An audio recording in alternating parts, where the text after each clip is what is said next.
At least 43 Christians have been brutally massacred by an ISIS affiliate at a church in Congo. Where is the global outcry? Well, Dexter Van Zyl, managing editor at the Middle East Forum, joins us now. Dexter, what can you tell us? This looks an awful lot like a recreation of the October 7th massacre that took place in Israel in 2023. It's on a smaller scale, but essentially what it is, it's a vicious attack against, Congolese civilians, against Christians, in an attempt to basically terrorize Christians into submitting to an ideology of Muslim male supremacism. That's what's going on here. There were bodies that were burned. We saw that on the October 7th attack. And essentially the whole point, and it looks as if in some reports that they were hostages taken, that people were kidnapped during the course of this attack, and they don't know where the victims are. That's what this is. This is another October 7th attack perpetrated on African soil. That's what this is. So here's the question, my brother. Why do stories like this, media outlets will put out a statement, and then by and large, the world just glosses over these stories and moves right on? Why does no one seem to care? I've said it before on your show, no Jews, no news. Okay? And this is really what the issue is that part of it is that it's just a lot harder to actually cover events that take place and attacks like this that take place in the Congo, because it's harder to get to these places and it's a lot less safe for for journalists to cover. But secondly, it doesn't fuel the narrative that people need of an evil Jewish state. That's really what people are looking for. And another thing is that people don't want to offend Muslims by highlighting the Islamist ideology that motivated this violence and the desire on the part of these murderers to essentially inspire fear to force non-Muslims that live by them or alongside them into submission. That's what this is about. So who exactly carried out this attack? And you say the Islamic motivation. What is the Islamic motivation? Well, all right. First of all, the attack was, the reports indicate that it was perpetrated by the Allied Democratic Forces, which is an organization that pledged allegiance to the Islamic State, or ISIS, in 2019. And essentially, and the Islamic State was the same organization that has murdered religious and ethnic minorities in the Middle East numerous times over in recent history. Okay.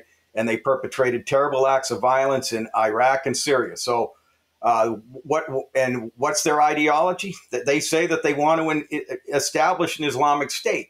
And that ultimately means that non-Muslims are subjected to submission. They're required to submit to Muslim rules regarding how they can practice their faith, or they can convert to Islam in order to gain something akin to full citizenship. But that's what this is about. This is what they've said, and I think that we need to take them at their word.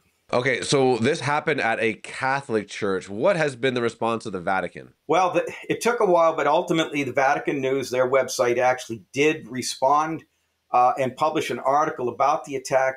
But if you look at it, the number of articles about Gaza and about Israel and about the Palestinians dwarfs the number of articles about Islamist violence against Catholics here and elsewhere in the world, because the obsession is about Israel, and it's about what people can actually blame on Israel.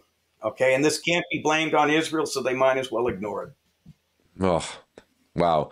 Okay. So and this is a conversation that we get a lot in the comment section. We've obviously been reporting about the genocide against Christians in Nigeria, the Druze in Syria. And the people watching this, including myself, think to themselves, what can I do? How can I help? So let's say my friend here really has a heart to stand with the Christians in Congo. What can they do? I think one of the things is that the evangelical community is uniquely suited to be able to put this on to the agenda of Congress and on the agenda of the Trump administration, because they, clearly, the Republican Party and the conservatives understand that they need the evangelical support. And the one thing that they need to remember is that these Catholics are dying for the name of Christ. in the Congo. That's what happened. They died for the name of Christ. And, evangelicals may have a different theological understanding of the Christian faith, but they're dying for the name of Christ. And the one community that can really advocate for them, and I've known this for years, is the evangelicals.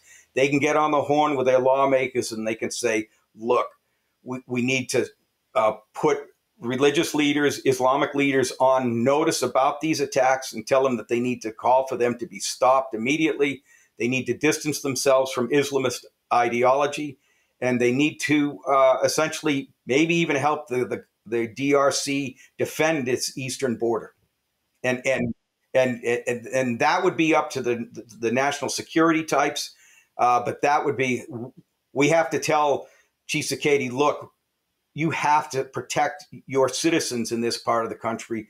What do you need from us? And that's going to be a tough question for people to ask and answer. Well, Dexter Van Zyl, I appreciate your insight and your time, my friend. God bless. Thank you so much.